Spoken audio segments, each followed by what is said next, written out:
Christmas is upon us. That's right, Christmas is upon us. It's the time of year when we meet up with family and friends, tuck into a Christmas dinner with all the trimmings, and watch classic Christmas movies like Gremlins, Home Alone, and of course, Die Hard. Most importantly, however, it's the time of year when your family buys you presents, specifically video games. Oh yes, video games! So, to get ourselves and you, the viewer, into the festive spirit after a pretty crazy year, me, HonestReviewo, and the other guy will be recounting some of our fondest Christmas gaming memories. Oh yes. First up, me, DexterMorri. Wait, why do you get to go first? Because mine's the most boring.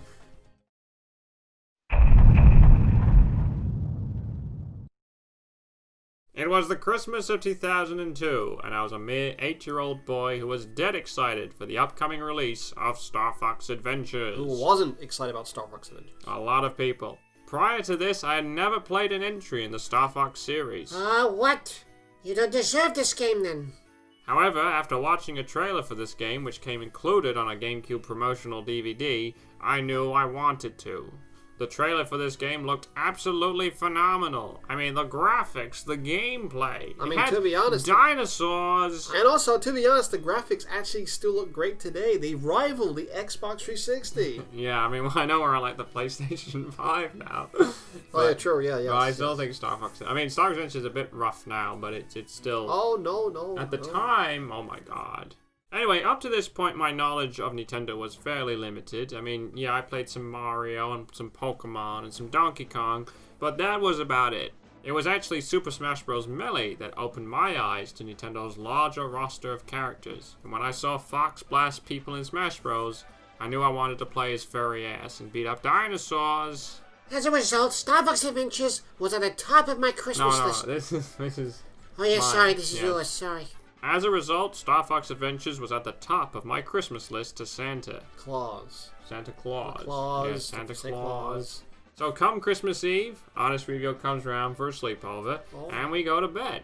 Not together, of course. Not together, no, we had separate beds, obviously. The intention was to wake up in the morning at around 9 a.m. with the rest of the family. However, we both woke up at 3 a.m. instead. Well, actually, I woke up at 3 a.m., and then I woke you up by accident, knocking you over. Yes, you did. But 3 a.m.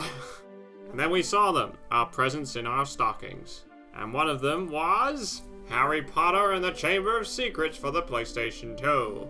Only kidding, I got that for my birthday. Of course it was Star Fox Adventures. And getting this game for Christmas made me one happy man. 3 hours later, with permission from my parents, I put the game into the GameCube and watched the intro.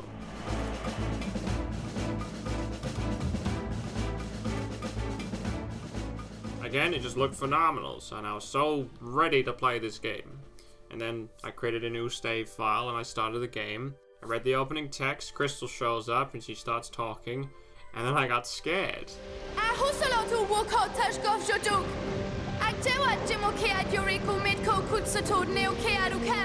was like, oh no, this game is in Japanese. At least that's what my primitive 8-year-old brain thought. You see, we were dumb kids back then. We were dumb kids. I mean, it turns out it was just a made-up dinosaur language for the game. On reflection, I'm not sure why I was so upset about the game potentially being in Japanese. I mean, if it did end up being Japanese, why did it matter? You know, I could just read the subtitles, but maybe it's because I'm casually racist. Anyway, the cutscene ends. I'm fighting a flying boat with it's like got a living head, and that freaked me out. I don't understand why the boat's like alive. Anyway, I board the flying boat, I pick up a key, I watch the item pickup cutscene, which makes me laugh. I meet General Scales, he's scary. We head to Krazoa Palace, there's a sleepy Triceratops, he's scary. There's bombs, there's flying jellyfish, they're scary. Exploding walls, fire, bombs, a switch, more cutscenes. The teleporter, puzzles, there's a spirit, there's an urn puzzle. I earn the Krazoa, there's another cutscene, there's a lift, there's a drop-off, there's another cutscene, and then Crystal gets trapped in a crystal. The odds of that. Anyway, so far, I'm very impressed. I mean, I think the graphics are amazing. You sound terrified. I mean, yeah, it was scary, but it was engrossing, and I was very impressed. I thought the game looked amazing, and I was enjoying the gameplay. I mean, at this point, I've never played a Zelda game, so this was like my introduction to the sort of action-adventure genre. You know, before that I just played like Tigger's Honey Hunt.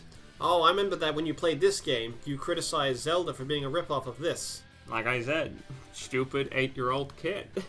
After this opening section, the Star Fox team finally arrived. They started talking, and I breathed a huge sigh of relief because they were speaking English. Hey, Fox! Isn't this music getting on your nerves?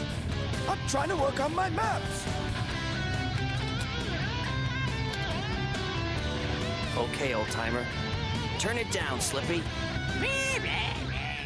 We get the lowdown on the game's plot, and then it's on to a brief but fun R-Wing section. You see, at this point, I hadn't played... What was that? It's a brief but... R-Wing sections. R-Wing section. R-Ring sections. R-Wing. R-Ring. I can't say it right now. What have you done? See, at this point, I hadn't played any of the previous Star Fox games, so it didn't bother me that the R-Wing sections were so short. Anyway, after that, we're on Dinosaur Planet in Thorntail Hollow, and boy, did this place blow my 8-year-old mind. I mean, the graphics, again... Look at the water. Look at the water. Look at the water. Look at the shopkeeper. He looks... He's very detailed. Anyway, I explore the area, I speak to the dinosaurs, I go to the shopkeeper, he tells me about all these items, and I try to buy things without any money. Truth be told, I didn't know where I needed to go. I mean, I asked Slippy for advice, and he said look for the staff. And I probably wandered around for about an hour or so looking for it. What do you mean after an hour? You looked around the whole day. Yes. It wasn't until later... Dumbass, right there. Alright. Dumbass. Alright, I was 8 years old. Yeah, dumbass kid. It wasn't until later that evening when HonestReviewo's friend told me it was located just in front of the R-Wing. Like, it's literally just right in front. See, dumbass kid. Stop it. Stop being so mean. 'Tis the season to be jolly and nice to people. Anyway, after that, I didn't really continue the game till Boxing Day, as me and the family spent the rest of the day eating Christmas dinner, turkey. Yes, well, obviously, opening the rest of the presents and watching Die Hard in the evening. Anyway, Star Fox Adventures. What a game. One of my faves, and I don't care what anyone says. That's your #1 game of all time. That's my #1 game of all time, and that is my fondest gaming memory. And that's why you became a furry. Oh, is that why I found that whole stack of crystal pitches in your file of computers? That's not mine. Yes, it is. No, it says other guy on this That's thing. under your username. You're trying to frame me?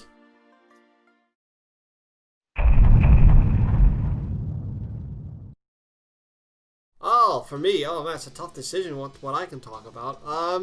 Where should I start? I mean, I have so many fond memories, like the time I got Sonic Adventure on the Dreamcast. Oh, man, that sent me into a crazy shock of amazement. Show 'em!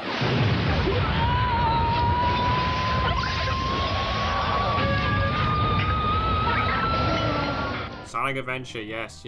I can't wait to hear this story. Well, to be honest, I think I'm going to talk about the time I got Crash Bandicoot and the Sony PlayStation, along with the Demo 1. Oh, Demo 1! Oh, yes, I love demos! Demo 1! Demo 1! Demo You see, 1! look. Demo 1! Demo 1! Demo 1! Everybody loves the demos. Demo 1! Stop it, guys. I didn't do that to you guys, did I? Anyway, look, see, while I'm a big Sonic fanboy, Sony won me over when they demonstrated how cool their games were. Seeing them run in the system was like... T-Rex? Mm-hmm. You said you've got a T-Rex? Uh-huh. Say again. We have a T-Rex. That's right, they actually had a T-Rex too to show off the power of the system, and just look at the dinosaur! He was so revolutionary! You see, look, he was so epic, right? Did you know this? He was so epic that he returned in the PS5 game Astro's Playroom as the final boss! Just look at that dinosaur! And you can make him talk by pressing the buttons. And also other things like make him smile. Hey, do you like my teeth? Cheese. I gotta say one quick thing. Has anyone noticed how the background music sounds very similar to the Giana Sisters dungeon levels, but slower? Take a listen. Look, here's back to back.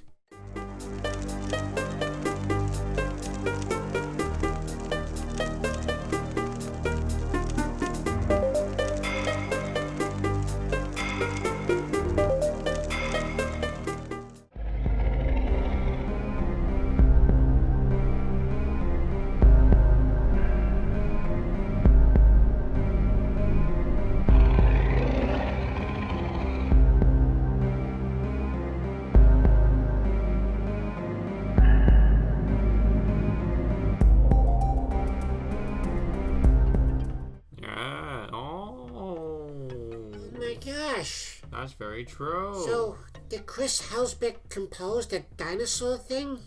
Video game mysteries.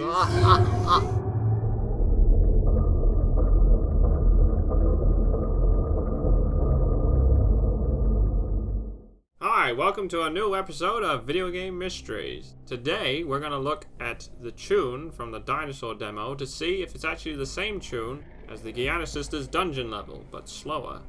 The answer? It's not. Again, did I interrupt you with that? Did I interrupt yours? It was Christmas Day. Obviously. 1997. And I went to my grandparents' house for a visit. And for presents. Isn't this the story where you got Sonic Adventure 2? No. Oh, well, yeah, they're quite similar, but no, this is different. We all sat down, and then came out this big box. And I had a feeling I knew what it was. Oh, what's in the box? What's in the box? That's right, it was exactly what I thought it was. It's the PlayStation 1 with Crash Bandicoot, or the Fox games I used to call it, because just like you, I was a dumbass kid. You see, I would just kept saying, I want to play the Fox game, I want to play the Fox game. But joke's on me, because years later, there was a Fox game. It was called Kingsley's Adventure. And there was also Star Fox. No, I'm talking about the PlayStation 1. That's also a Fox game.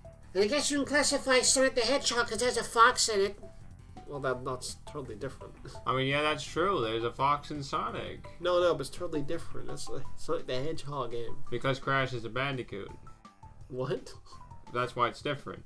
No, I'm losing track. What am I talking about? Crash You're talking Bandicoot. about Crash Bandicoot. Yeah, so I got the Crash Bandicoot game on the PlayStation, along with this other game called Porsche Challenge, some car game, but I didn't really care about it too much. And we don't have gameplay for it because we don't have the game anymore. No, so we're gonna have this quick image of the game being kicked off the screen. Crash at the time was so mind-blowing that as soon as I pressed that start button, I was like, Red to go! Not only did I play Crash Bandicoot with the family, but I also would spend hours trying out the PlayStation 1 demos. Remember Demo 1? I tried Abe's Odyssey, which was great. I also tried fish game. I used to call it the fish game, of course. Dumbass kid. Again, dumbass kid. Then we have Hercules. Based on the Disney movie. Which, that was a fun game. That was great. I really like Hercules. We should do Is It Really Dated again? We should do it on Hercules. Yeah, maybe. Intelligent Cube, also known as Karushi in Europe. Which we were terrible at because, dumbass kid. We were very confused with Intelligent Cube, weren't we? Remember we tried it, and you were confused, I was confused. We didn't know what to do. So we kept getting hit by the cubes and everything, getting ourselves crushed. Yeah. It was just as confusing as when I watched The Matrix Reloaded when Neo got turned into a smith. What? You know that scene when he gets turned into a smith in Matrix Reloaded? We are here because of you, Mr. Anderson. We're here to take from you what you tried to take from us. Purpose. What's happening to him? You'll know. Yes, that's it. It'll be over soon.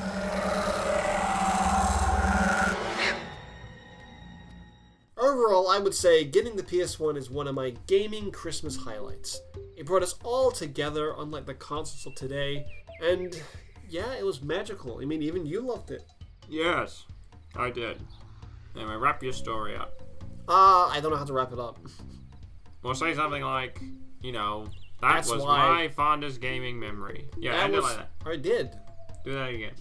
And that was my fondest gaming Christmas memory, It's classic, I loved it, and it just opened the door to many other memories, like Crash Bandicoot 2, Crash Team Racing, Crash Bandicoot 3, Spyro the Dragon, and, of course... Desriga. No, Of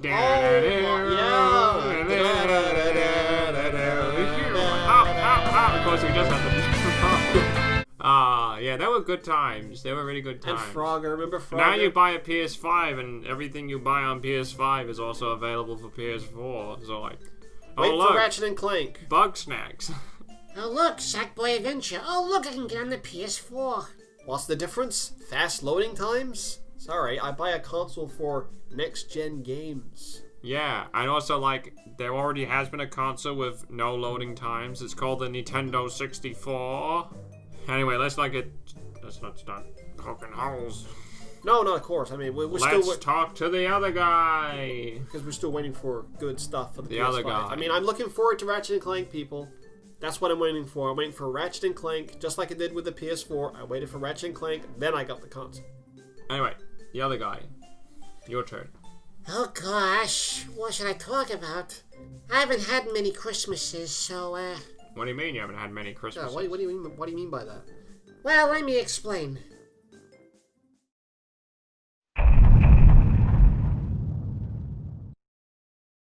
It was the night before Christmas, and my family, well, which was huge by the way, broke the rules and opened all our presents early. While they all got each other things they wanted, I got silly little things like pogs, a keyring of a dog, packet of chocolate, and a dumb silly sweater.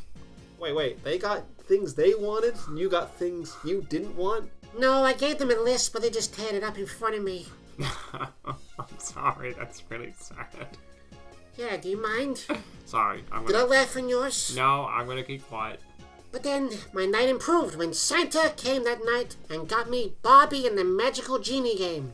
I was so excited I showed up to my whole family, but they all just stared at me with angry looks, and even one of my brothers had the nerve to say to me, "You're such a disease." When my family ashamed of me, I ended up spending my whole Xmas alone in my room, playing Barbie and the Magical Genie game. And like a bender, I got addicted.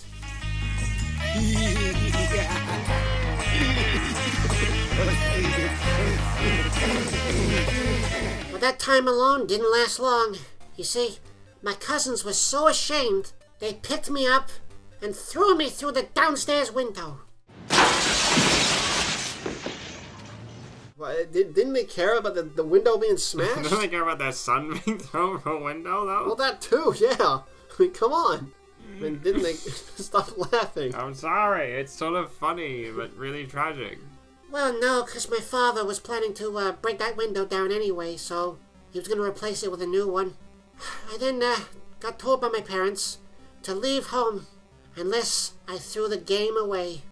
And so, I chose to run away. And with my bag in tow and my game in hand, I left home.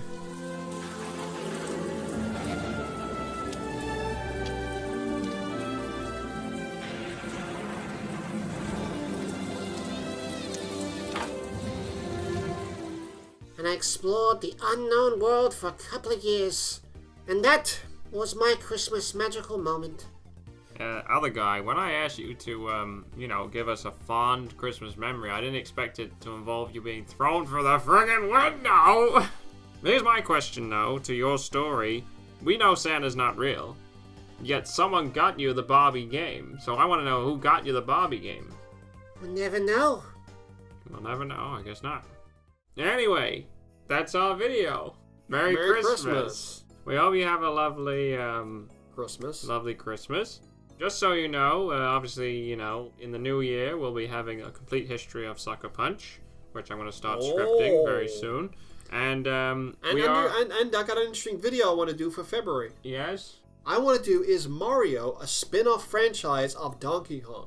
Well, that sounds good. I was going to say that we are going to do a new Q&A video, considering we're entering into a new year. So if you have any questions you want us to ask us, feel free to ask them in this video's comment section, and then we will, or on Twitter, we'll post a thing on the channel page or whatever, yeah. And we will answer them in a new Q&A video in the new year. Anyway, thank you for watching, guys. Merry Christmas. And Happy New Year. Happy New Year. And we'll see you soon. See you in 2021, which hopefully is a better year than 2020.